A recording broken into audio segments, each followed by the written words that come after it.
نبی علیہ الصلوۃ والسلام کی احادیث جنہوں نے آگے بیان کی اور اس کو محفوظ کیا ان کو محدثین کہتے ہیں۔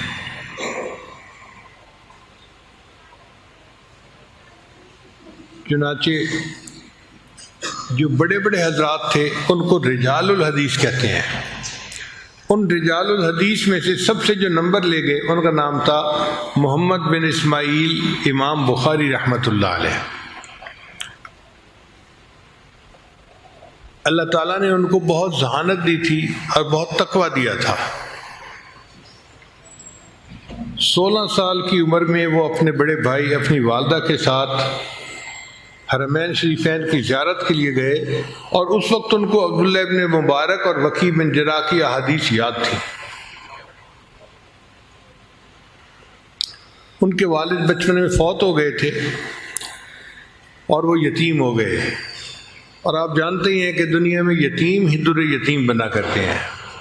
ان کی تربیت ان کے بڑے بھائی احمد بن اسماعیل نے کی اور ان کی والدہ نے کی، مگر امام بخاری رحمۃ اللہ کے نصیب اچھے تھے، اللہ تعالیٰ نے ان سے خوب کام لیا۔ بچپن میں ہی ان کو حدیث مبارکہ سے بہت شغف تھا، چنانچہ ایک مرتبہ استاد نے حدیث بیان کی تو اس میں کوئی غلطی تھی، تو امام بخاری رحمۃ اللہ نے بڑے ادب کے ساتھ نشاندہی کر دی۔ استاد نے اپنے مسودہ کے ساتھ اس کو جا کر ملایا تو وہ بالکل ٹھیک تھی۔ استاد نے کہا کہ مجھے لگتا ہے کہ یہ لڑکا آنے والے وقت میں کوئی بڑی شخصیت بنے گا، اور واقعی اللہ نے امام بخاری رحمۃ اللہ کو امیر المؤمنین فی الحدیث بنا دیا۔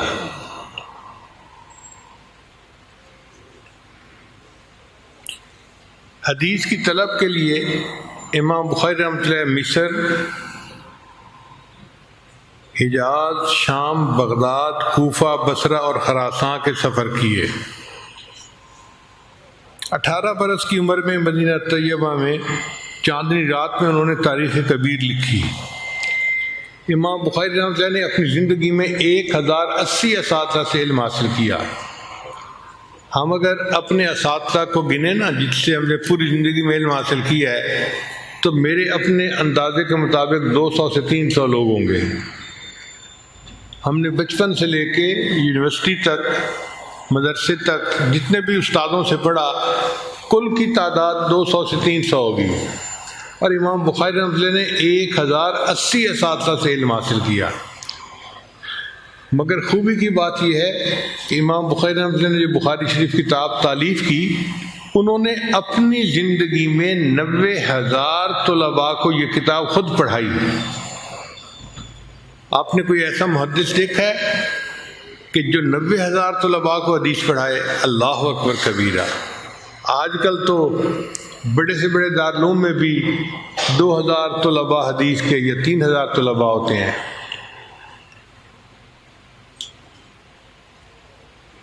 دارالعلوم دیوبند میں بھی دور حدیث کے طلباء کی تعداد 4,000 تک ہوتی ہے۔ 4,000 طلباء بہت ہوتے ہیں۔ ہم ایک دفعہ بنگلہ دیش جانے کا موقع ملا تو وہاں پر ایک مدرسہ ہے ہٹھ ہزاری کا، انہوں نے کہا جی کہ دور حدیث کے طلباء میں بیان کر دیں۔ ہم نے کہا بہت اچھا۔ اللہ کی شان کے اس مدرسے میں دور حدیث کے طلباء کی تعداد 4,000 تھی۔ اتنی بڑی مسجد ساری بھری ہوئی۔ میں نے محترم صاحب سے پوچھا کہ آپ نے مدرسے کے سب طلباء کو بلا لیا؟ ان کا نہیں جی، ہم نے صرف طلباء کو بلایا جو دور حدیث کے طلباء ہیں، اور ان کی تعداد 4,000 ہے۔ اب اگر بڑے سے بڑے مدرسے کے طلباء کی تعداد 4,000 ایک سال میں ہے تو ایک محدث اگر 40 سال بھی وہاں پڑھائے تو بھی وہ اتنے طلباء کو نہیں پڑھا سکتا۔ اور امام بخاری رحمۃ اللہ نے اپنی زندگی میں 90,000 طلباء کو خود بخاری شریف پڑھائی۔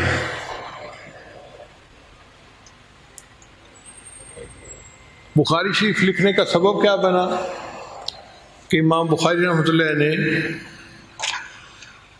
خواب دیکھا کہ نبی علیہ السلام کے جسم مبارک پر مکھیاں بیٹھنے کی کوشش کر رہی ہیں اور یہ ان کو اڑا رہے ہیں۔ تو انہوں نے اپنے استاد ابو اسحاق کو خواب سنایا انہوں نے کہا انت تذب عنہ الکذب، کہ نبی علیہ السلام کی باتوں میں جو جھوٹ شامل ہونے لگے گا تم اس جھوٹ کو الگ کر دو گے۔ تو امام بخاری رحمۃ اللہ علیہ کو 6 لاکھ حدیثیں یاد تھیں۔ وہ خود فرماتے ہیں کہ میں نے 6 لاکھ احادیث میں سے بخاری شریف کی احادیث کو چنا، اور بخاری شریف کی کل احادیث کی تعداد 2700 کے قریب ہے۔ اب آپ بتائیے کہ 6 لاکھ حدیثوں میں سے ایک ایک حدیث کو انہوں نے پرکھا، اس کا راوی کون ہے، بڑا کون ہے، آگے کون ہے، آگے کون ہے، اتنا ڈیرا ڈالا ایک ایک حدیث پر کہ انہوں نے اپنی تسلی کر لی کہ بھئی اس کی روایت بالکل ٹھیک ہے۔ جب اپنی تسلی ہو گئی، اس کے بعد پھر وہ 2 رکعت نفل پڑھ کے استخارہ کیا کرتے تھے کہ اللہ سے میں مشورہ کروں۔ جب تسلی ہو جاتی تھی استخارے کے بعد کہ اللہ کی طرف سے جو ہے وہ پازیٹیو سگنل آ گیا، تب اس کو کتاب میں شامل کرتے تھے۔ اب آپ بتائیے ایک ایک حدیث پر انہوں نے استخارہ کیا، اللہ سے رجوع کیا، اتنے رجوع اللہ کے بعد اللہ نے ان کو ایسی کتاب لکھنے کی توفیق عطا فرمائی۔ اس لیے بخاری شریف کو اصح الکتب بعد کتاب اللہ کی کتاب کے بعد دنیا میں سب سے زیادہ صحیح ترین کتاب وہ بخاری شریف کی کتاب کہلاتی ہے۔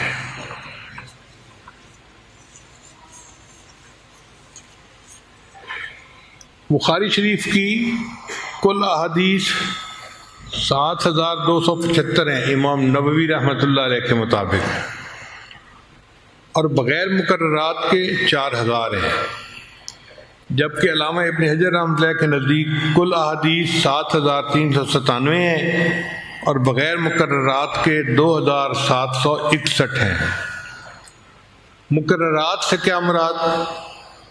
کہ حدیث مبارکہ تو ایک ہے، لیکن امام بخاری اس کو کئی بابوں میں لے کے آئے ہیں، جیسے یہی حدیث مبارکہ انما الاعمال بالنیات، یہ بخاری شریف میں 7 مرتبہ آئی ہے، تکرار ہوئی ہے، تو یہ مقررات میں سے ہے تو ایک ہی حدیث نا۔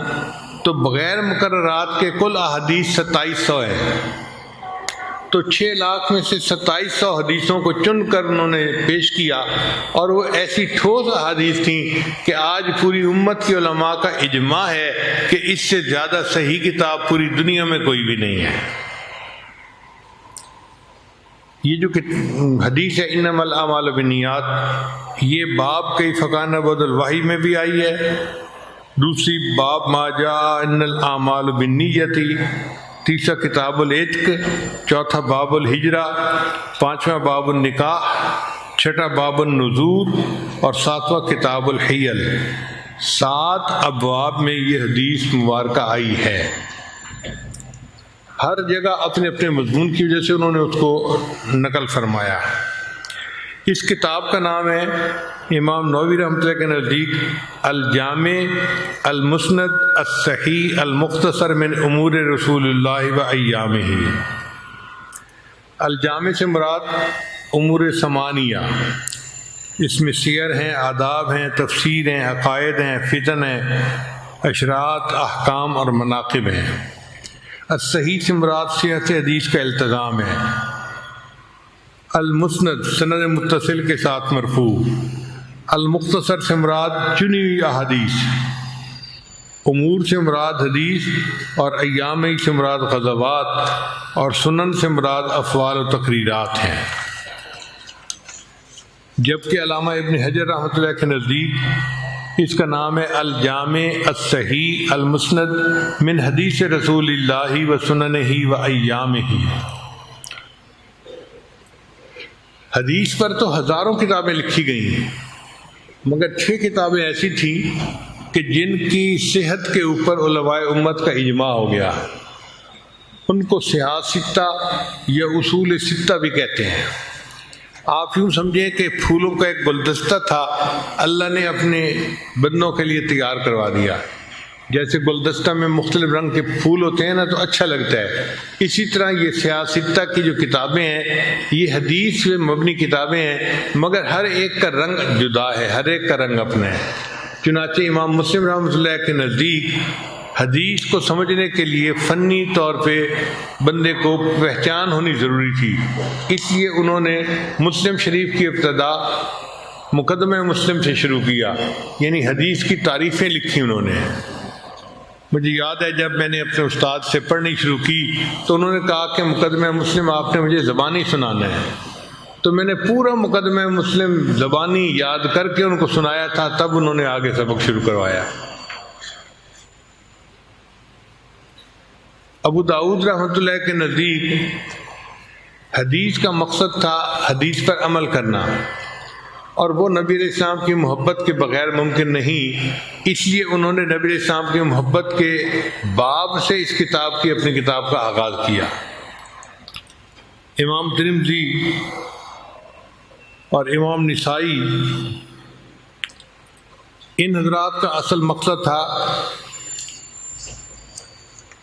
کہ حدیث پر عمل کیا جائے، چنانچہ انہوں نے کتاب الصلاۃ، کتاب الطہارہ سے اپنی کتاب کا آغاز کیا۔ امام بخاری رحمۃ اللہ کا مقصد یہ تھا کہ نبی علیہ السلام کی حدیث وحی کو واضح کرتی ہے، لِتُبَيِّنَ لِلنَّاسِ مَا نُزِّلَ إِلَيْهِمْ، لہذا انہوں نے اپنی کتاب کا آغاز باب کیف کان بدء الوحی سے شروع کیا۔